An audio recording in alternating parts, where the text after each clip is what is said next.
Modernization. Modernization is a general term that social scientists use to describe the way societies change in specific ways.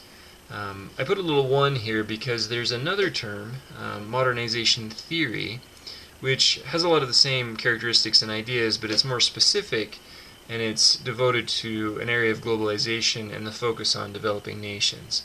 There's a lot of overlap here, but I won't really be talking about that. The number one simply indicates that I may make another video about the other in the future. Modernization, the definition is rather obvious and a little bit useless.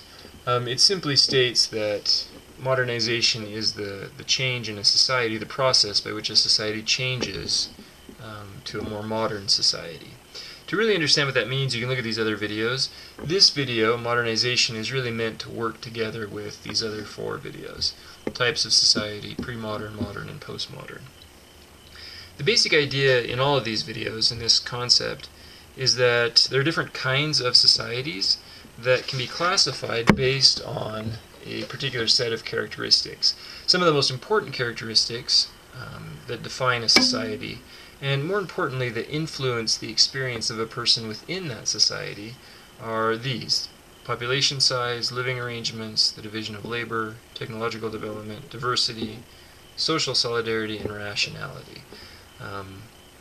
These ideas are explained in a little more depth in some of the other videos, but we're going to look at a few of the traits of these different kinds of societies and how they change in the modernization process. So we got three columns. We got pre-modern society and the characteristics, modern society, and the postmodern society. If we start at the top, mechanical solidarity. There's a video about this, but mechanical solidarity just basically says that a pre-modern society is held together because everyone within it is essentially the same. The society is held or made solid because people are the same. Everyone does the same job, they have the same beliefs, and so on. As a society gets larger, people tend to become different one from another. Different jobs develop, they do different things, there's more different religions, and so on and so forth. And so, as population changes, people become more diverse, they need to be held together, they need to identify as members of a society for different reasons. Durkheim argues that it's organic solidarity that holds people together in a modern society. There's another video about that, but the idea here is that it's interdependence, it's the need people have one for another that makes a society what it is and holds it together. In a postmodern society, solidarity tends to break down. People become so different one from another that they no longer relate to each other.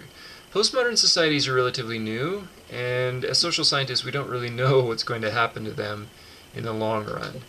We see increased conflicts, we see polarization in politics. Some of these are symptoms and problems associated with postmodernism that we're not sure how to solve and we're not sure what's going to happen. In any case, back to the pre-modern society and the next idea here. Pre-modern societies tend to be collective in their orientation. This means that the needs of the many are more important than the needs of the few. So it means if you're one person living in a society that is collective in nature, you're going to think more about what everyone else needs than what you need yourself. This changes as a society gets larger, as it modernizes. Modern societies are characterized by very strong individualism. Individual rights, freedoms, and desires tend to become more important than the needs of the collective whole. In postmodern societies, this can become so dramatic, some have called it the cult of the self, where we're not only individualistic, but we're extremely selfish and narcissistic even, meaning that we think primarily about our own needs to the detriment of others. Pre-modern societies tend to focus on tradition and history. They tend to look backwards for reference about what to do and how to think. Modern societies focus on progress and the future. Scientific development, scientific change, there tends to be a forward focused culture. In postmodern societies, there tends to be ambivalence about both the past and the future. There's a lack of concern or a lack of hope, if you will. There's a focus on the present, most of all. Pre-modern societies tend to be dominated by religious truths. Modern societies tend to focus more on scientific truths. In postmodern societies, truths become relative. And we see this a lot with the idea of fake media or fake news, arguments about what is true. In a postmodern society, people tend to believe or accept the truths or the ideas that reinforce what they already believe, rather than new evidence and new ideas. Truth and the idea of truth becomes fractured. People no longer believe that it's even possible to know the truth.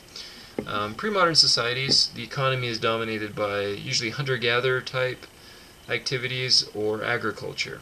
As industry and manufacturing develop and as the economy shifts towards these activities, it influences the modernization process. Postmodern societies are dominated by information and technology.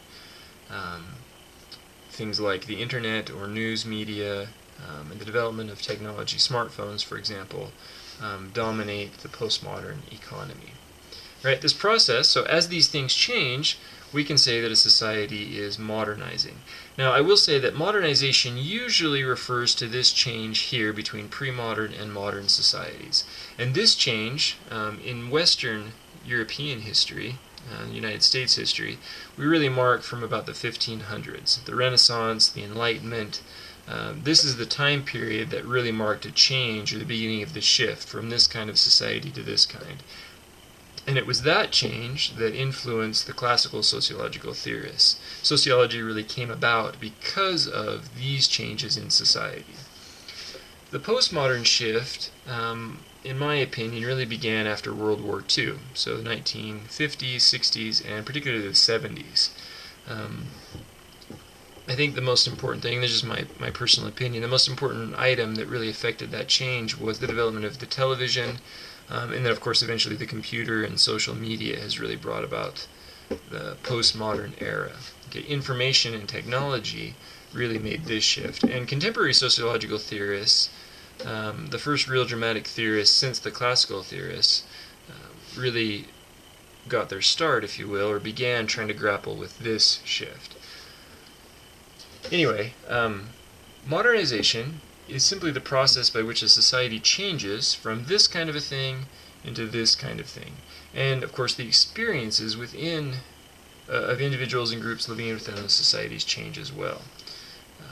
Modernization is caused by changes in the population, changes in technology, changes in the way people work, and an increase in diversity.